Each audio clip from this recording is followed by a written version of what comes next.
Hi, this is James Zhang with Old Capital. Thanks for joining us today on the call. We have Bard.Hoover. Bard is part of Fluellen-Hoover Multifamily. They did over, I think, $500 million in transactions last year of multifamily transactions here in DFW and surrounding areas. So we wanted to bring him on to talk about his new deal.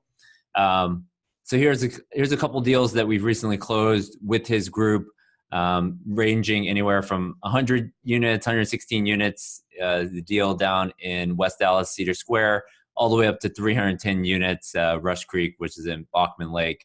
And so these guys are definitely players in this market, and you need to get to know them. So I wanted to bring Bard on this most recent deal called Village at the Crossroads. So Bard, thanks for coming on. Thanks, James. Appreciate it. I'll try to keep this brief. So we just launched this new deal called Village at the Crossroads, 200 units in Irving. It was built in 1970. It is large units, average square footage of 892. 72% of the units are two and three bedrooms. So a lot of families at this property. The location, excellent location. It is just south of 183 on Carl Road.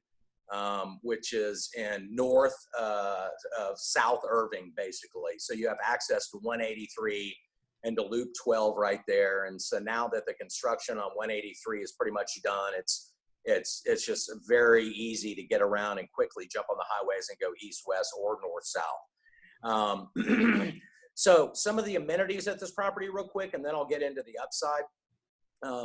They've got a beautiful leasing office that's got a meeting room in the bottom right. You can see it in the back in the leasing office actually, and it's basically a kids club. And so they have an after school program that is fully funded by a nonprofit. So the property pays nothing, and they come in afternoons, they give a snack, they help with homework. In the summer times, they bring 2 meals, and then they'll help them come up with games and activities to keep them occupied. So it's a free program for the owner.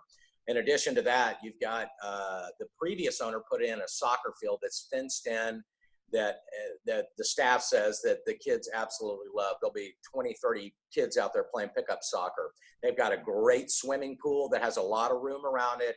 It probably needs like an outdoor kitchen, some new pool furniture, picnic tables and everything. This is kind of the meeting spot of the property. And just on the other side of that, you have a large area with playgrounds and a basketball hoop. That's where the dog park should be. It's partially fenced in right now, so you just fence the rest of it in. So right there, you have a soccer field, you have a swimming pool with outdoor grills and eating areas and playground and dog park. This is the meeting area of this property. It's a lot of space with mature trees. It's fantastic amenities. So to run through the upside on this deal, first of all, they have only updated 2 units. So basically of the 200 units, fully upgraded. And what those fully upgraded units, you can see on the top left right there, that's new cabinets. It's 2-centimeter granite with the inset sinks. It's stainless appliances. And then they do the vanities in the bathrooms. The picture you see with the backsplashes, that is just that one unit. It does not have backsplashes on the updated unit. So that's all they do on the updated units, and they're getting a $100 premium. So the natural is to go in and continue this upgrade program. And by the way, it costs them about $4,000 to update that unit.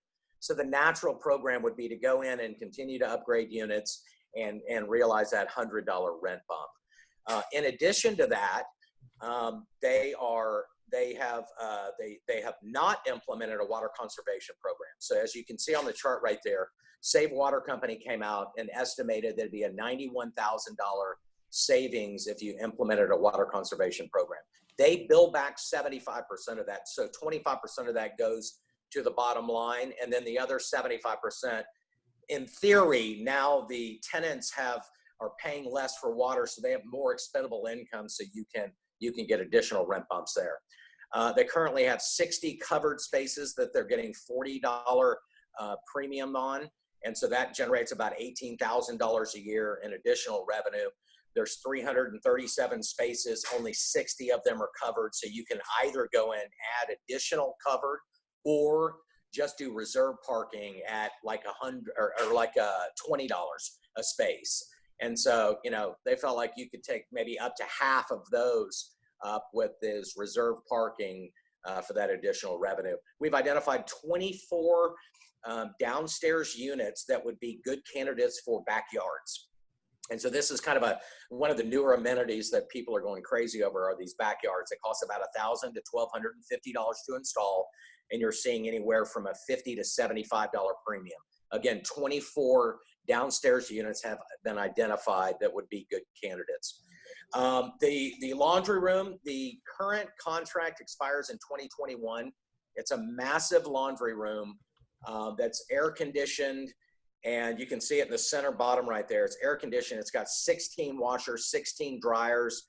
This is like the staff said it's like a meeting place for tenants. And so, you know, it needs to be updated. It needs to be modernized. You need to put Wi-Fi in there and with comfortable chairs and desks so people can come in there and get some work done or stream something while they're doing their laundry. Maybe put games in there for the kids. I mean, it's a wonderful laundry room. We estimate that it should be able to generate about $40,000 to $50,000 in revenue to the bottom line once the laundry lease is expired and terminated, and then you put your own equipment in there. Their expenses in general run thick. Right now, they're at about $6,400 a unit in expenses, and that's with a depressed assessed value as far as the taxes go as well. So it's really closer to $7,000 once the taxes adjust. Now, one of the keys to underwriting this deal, we sent this information to Cantrell McCullough. Mark Cantrell came back and, you know, based on uniform and equal in that competitive set, he felt like this would be a 65% tax adjustment. So please make sure you understand that.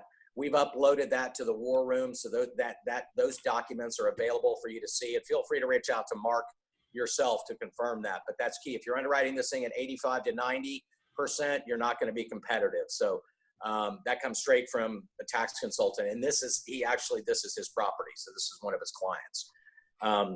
And so, yeah, James, you want to talk a little bit about the debt? Yeah. So there's a current Fannie Mae loan on the deal, but we ran it both ways, new debt and assumption. And so I want to start with the new debt side of it. And this deal is cash flowing very well right now. So we took a T3 on net rental that got to 2.2 million. Other income was T12. So about 2.4 million total income on the deal. Management fee, 3% because of the size. It's about 200 units. G&A, advertising, professional fees was 300 a door. Utilities, and water and sewer, we took T12, even though there is potential upside or, you know, reduction of water. And then their payroll was running about 1,400 a door on T12, brought that down to about 1,000 per door. And then the current insurance is about 320 per door. So we ended up using that. And the big swing on this one is taxes. So it's currently assessed for $10 million.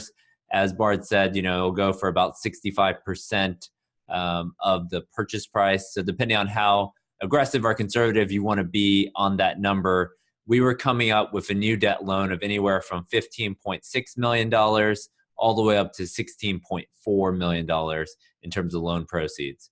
And so depending on how aggressive you want to be on taxes, it's about a $16 million loan on new debt, 3 to 5 years interest only. And you're probably looking at 4.25 to 4.5% on the new debt. If you flip over to the supplemental assumption side, the current loan is $11.6 million at 4.6%. And the supplemental is going to be capped at 75%. And so whereas the new debt, you could go up to 80% loan to cost, on a supplemental, you're typically capped at 75%. Similar underwriting. They need a 130 debt service on this deal. And so on every supplemental, you need a 130. So we're sizing a supplemental at anywhere from 2 to 2.5% with essentially a 6% interest rate on the supplemental.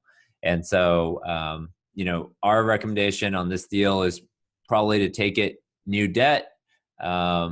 And, you know, the loan is sizing very well. So Bard, any comments just sort of on timing of the deal and setting up tours and overall pricing on this deal? So we're currently touring. I started last Friday, I had multiple tours. I have multiple tours out there today. We've actually had a couple of people that have said they'd like to preempt the process. I put that out there to the owner. He's chewing on that right now. If that happens, we'll do basically an abbreviated call for offers, probably be due end of next week if he wants to go that route. If not, then we're probably going to have call for offers end of April, and then we'll go through the process with the best and final, and then select a buyer in early May.